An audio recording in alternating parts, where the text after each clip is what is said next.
বিশেষ করে এই তারুণ্যের রাজনীতি এবং আধুনিক রাজনৈতিক ভাবনার কারণে বিএনপির ভবিষ্যৎ নেতৃত্বের প্রতীক হয়ে ওঠেন তারেক রহমান। 2007 সালের রাজনৈতিক পট পরিবর্তনের পরেই তারেক রহমান বিদেশে চলে যেতে বাধ্য হন। দীর্ঘ সময় নির্বাসনে থাকলেও দলীয় রাজনীতি থেকে কখনোই বিচ্ছিন্ন ছিলেন না তিনি। সেই লন্ডন থেকেই দলের নীতি নির্ধারণ, আন্দোলন, সংগ্রাম, সাংগঠনিক কার্যক্রমে দিক নির্দেশনা দিয়ে আসছেন। তার দীর্ঘ অনুপস্থিতি রাজনৈতিক ভাবমূর্তিকে রহস্যময় যেমন করেছে, অন্যদিকে সমর্থকদের মধ্যে বাড়িয়েছে প্রত্যাশা। আজ যিনি 17 বছরের একজন তরুণ, তিনি হয়তো প্রথমবারের মতো দেখতে যাচ্ছেন তারেক রহমানকে। প্রচুর প্রত্যাশা নিয়ে ঢাকায় ভিড় করছেন মানুষ, জনস্রোত দেখা যাচ্ছে। আপনারা টেলিভিশন স্ক্রিনে দেখতে পাচ্ছেন, যতদূর চোখ যায় শুধু মানুষ আর মানুষ। বিএনপির পক্ষ থেকে আগেই বলা হয়েছিল আজকের এই দিনকে ঘিরে 1.5 কোটি মানুষের সমাগম তারা প্রত্যাশা করেছে। গত পরশুদিন রাত থেকেই আমরা দেখেছি বিভিন্ন জেলা থেকে ঢাকায় আসছেন মানুষ, বাসে, ট্রেনে, লঞ্চে, যে যেভাবে পারছেন। কারো মধ্যে কোনো ক্লান্তি নেই, সারা রাত জেগেছিলেন।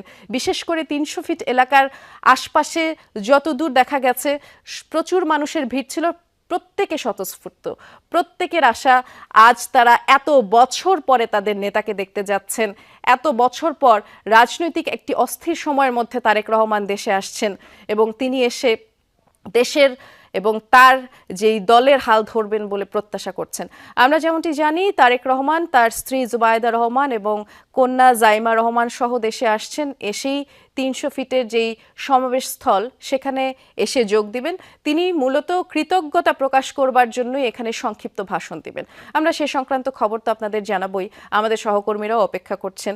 রাব্বি সিদ্দিকী এই মুহূর্তে আমাদের জন্য অপেক্ষা করছেন। রাব্বি, আমরা আসলে সকাল থেকে অপেক্ষার কথাই বলছিলাম। দীর্ঘ 17 বছরের তো অপেক্ষা, যে অপেক্ষার অবসান ঘটতে যাচ্ছে।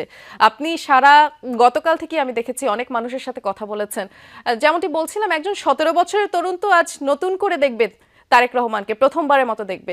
অনেকেই জানাচ্ছেন তারা কতখানি উচ্ছ্বসিত। আপনি জানাবেন আমাদের বাকিটুকু।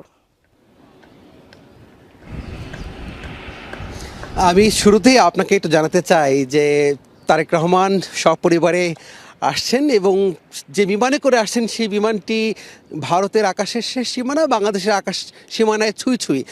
আর মিনিট 30-এর মধ্যেই সিলেটের যে ওসমানী আন্তর্জাতিক বিমানবন্দর, সেই বিমানবন্দরে BG-202 বিমানটি অবতরণ করবে এবং আমরা আছি হযরত শাহজালাল আন্তর্জাতিক বিমানবন্দরের ঠিক রানওয়ের পাশেই আছি।